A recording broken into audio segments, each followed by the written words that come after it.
So welcome sa ating part 2 ng ating Daihatsu engine generator overhauling. Since tapos na tayo dun sa pagbunot ng ating cylinder head at ng piston, so mag-proceed naman tayo sa maintenance ng ating cylinder head. So usual na ginagawa sa ating cylinder head pagkatapos i-pull out is babaklasin yung exhaust and intake valve. Then binababad na sa tubig na may sabon para lumambot yung carbon deposits. So para sigurado guys, paglagay na lang kayo ng markings. Mas mainam yung puncture marking. So sa clip nito, ito ipapakita yung paano baklasin yung valve spindle. So gamit yung special tools. So maglalagay tayo dito ng pusher. Ipupush natin yung spring nang sa ganun matanggal natin yung cutter pin.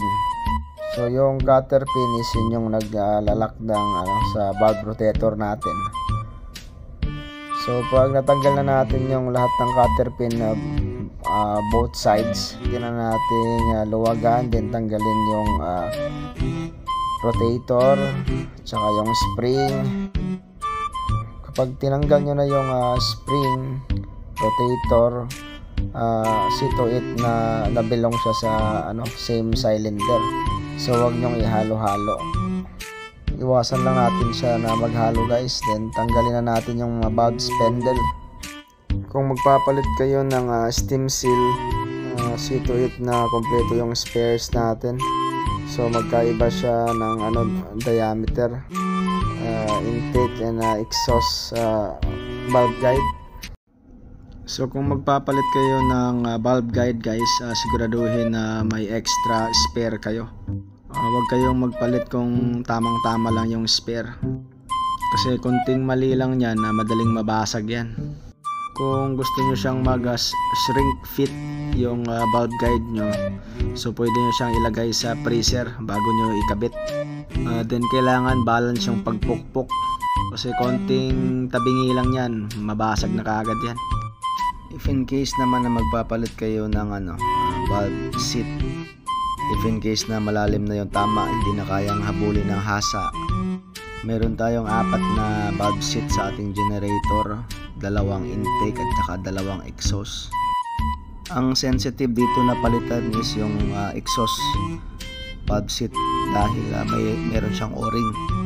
Iingatan natin dito na hindi siya maputol yung o-ring or magkaroon ng tama. So let's proceed sa ating removal ng valve seat. So common na ginagawa is yung mag-weld ng flat bar sa ating valve seat.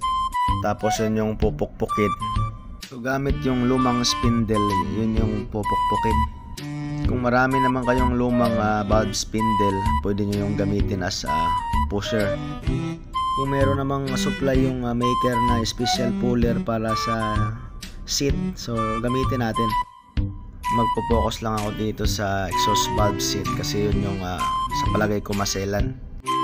Proceed tayo sa fitting ng ating exhaust valve seat. So very important, linisang mabuti yung lagayan ng exhaust valve seat. Kailangan makinis siya at walang sasabitan yung o-ring. Then yung o-ring natin doblehan na rin ng sealant. Tapos yung valve seat natin kailangan na shrink fit siya. So i-pressure din natin. So dahan-dahanin lang natin siya pukpukin hanggang makita natin yung o-ring pumasok. Sigurado tayo na hindi siya naputol. So ang ginagawa ko dyan guys is dinahan-dahan ko muna siya hanggang pumasok na lahat ng o-ring, tsaka masilip ko na walang putol. Didiretsuhin ko na yan. So next naman natin guys is yung pagpapalit ng fuel valve nozzle holder.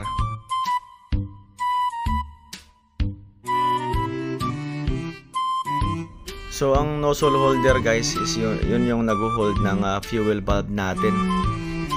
So bago mag fuel valve, so yun muna yung yung parang kaha siya ng fuel valve. So yung nozzle holder na yan is meron siyang cooling Sa generator na to, meron siyang fresh water cooling kasama siya sa jacket cooling. Then meron din siyang O-ring. Sa generator na to, meron siyang circlip bago matanggal yung nozzle holder. Then gamitan ng special pusher. See to it na nakatanggal yung circlip para hindi siya masira.